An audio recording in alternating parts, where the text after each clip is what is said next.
Hi friends, അപ്പോൾ ഇന്ന് ഞങ്ങളുടെ ഒരു അനുഭവം പറയാനാണ് കേട്ടോ വന്നിട്ടുള്ളത്. അപ്പോൾ ഞങ്ങൾ മോളുടെ ആധാർ കാർഡ് എടുക്കാനായിട്ട് 2 ദിവസം മുന്നേ ഞങ്ങൾ പെരുമ്പിളിശ്ശേരിയുള്ള അക്ഷയ സെൻറ്ററിൽ പോയിട്ടുണ്ടായിരുന്നു.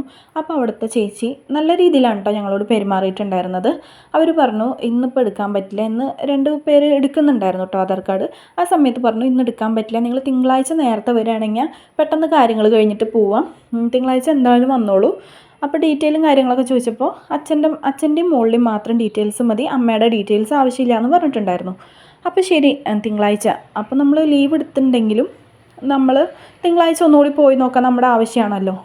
അത് വെച്ച് ഞങ്ങൾ നേരത്തെ തന്നെ കുഞ്ഞിൻ്റെ കാര്യങ്ങളൊക്കെ കഴിഞ്ഞിട്ട് ഞങ്ങളൊരു 9 മണിയാകുമ്പോഴേക്കും അവിടെ എത്തിയ സമയത്ത് ചേച്ചി പറഞ്ഞത് ഇന്ന് എടുക്കാൻ പറ്റില്ല, ഇന്നിവിടെ പ്രോബ്ലംസും കാര്യങ്ങളൊക്കെ ഉണ്ട്, അതുകൊണ്ട് ഞങ്ങൾക്ക് എടുക്കാൻ പറ്റില്ല എന്ന് പറഞ്ഞു.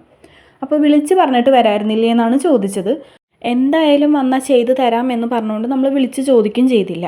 പക്ഷേ അവരവരുടെ തെറ്റ് പറയാണ്ട് നമ്മുടെ ഭാഗത്ത് തെറ്റായിട്ട് പറയുക ചെയ്തത് കേട്ടോ.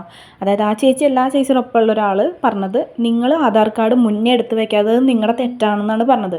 അപ്പോൾ നമ്മളൊരു ആവശ്യം വരുമ്പോൾ ആധാർ കാർഡ് എടുക്കാൻ പോകുമ്പോൾ അവരുടെ തെറ്റ് മറയ്ക്കാനായിട്ട് നമ്മളുടെ തലയിൽ ചുമത്തി വെക്കുകയാണ് ചെയ്തത് കേട്ടോ.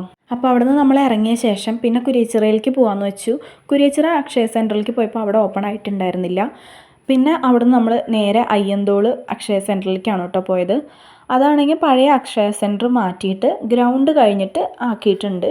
അപ്പോൾ നേരെ അതും അന്വേഷിച്ച് നമ്മൾ പോയി ശേഷം പിന്നെ ഉണ്ടായ സംഭവങ്ങൾ എന്താണെന്ന് വെച്ച് കഴിഞ്ഞാൽ, മോളുടെ ആധാർ കാർഡ് എടുക്കുന്നതിന് പകരം മോളുടെ ബർത്ത് സർട്ടിഫിക്കറ്റിൽ എൻ്റെ പേര് തെറ്റായിട്ടായിരുന്നു കൊടുത്തിട്ടുണ്ടായിരുന്നത്.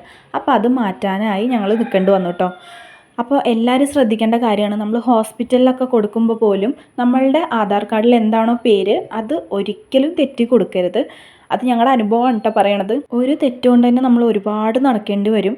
അപ്പോൾ ഞങ്ങൾ അവിടെ എത്തിയ ശേഷം ഞങ്ങൾക്കത് തിരുത്താനുള്ള 2 ഫോം തന്നിട്ടുണ്ടായിരുന്നു. അപ്പോൾ അതൊക്കെ ഫില്ല് ചെയ്ത് കൊടുത്തു. പിന്നെ എൻ്റെ ഡീറ്റെയിൽസ് വേണമായിരുന്നു. അപ്പോൾ ആ ഒറിജിനൽ എടുക്കാനായിട്ട് ഞങ്ങൾ വീട്ടിലേക്ക് വീണ്ടും വരേണ്ടി വന്നു. ഫില്ല് ചെയ്ത 2 ഫോമിലും 2 ഗസറ്റഡ് ഓഫീസറെ കൊണ്ട് സൈൻ ചെയ്യിപ്പിക്കണമെന്നുണ്ട്. അപ്പോൾ അതൊക്കെ കൊടുത്ത ശേഷം ഇനിയാണ് മോളുടെ നമുക്ക് ആധാർ കാർഡിന് അപ്ലൈ ചെയ്യാൻ പറ്റുള്ളൂ. അപ്പോൾ ഇത്രയും വലിയ പ്രോബ്ലംസൊക്കെ ഉണ്ട് കേട്ടോ നമ്മൾ നടക്കുന്ന സമയത്ത്. കാരണം പണ്ട് എൻ്റെ അമ്മ നടക്കുന്ന സമയത്ത് എനിക്കറിയില്ലായിരുന്നു ഇത്രയും ബുദ്ധിമുട്ടാണ് ഈ കാര്യങ്ങൾക്കൊക്കെ എന്ന്. അപ്പോൾ നമ്മൾ ശ്രദ്ധിച്ച് വേണം കേട്ടോ കൊടുക്കാനായിട്ട്. എല്ലാ അക്ഷയ സെൻറ്ററിലല്ല, ചില സ്ഥലങ്ങളിൽ നമുക്ക് ഡീറ്റെയിൽസ് പറഞ്ഞു തരാനും നമുക്ക് എന്തൊക്കെ കൊണ്ടുവരണമെന്ന് പറഞ്ഞു തരാനും അവർക്ക് ഭയങ്കര മടിയായിരിക്കും. ഒന്ന് കഴിഞ്ഞിട്ടായിരിക്കും അടുത്തത് നമ്മളോട് പറയാം കേട്ടോ. അപ്പോൾ ഇന്നത്തെ വീഡിയോ ഇത്രയേ ഉള്ളൂ. അപ്പോൾ എൻ്റെ ചാനൽ ആദ്യമായിട്ട് കാണുന്നവർ പ്ലീസ് ഒന്ന് സബ്സ്ക്രൈബ് ചെയ്ത് സപ്പോർട്ട് ചെയ്യണേ. ബൈ.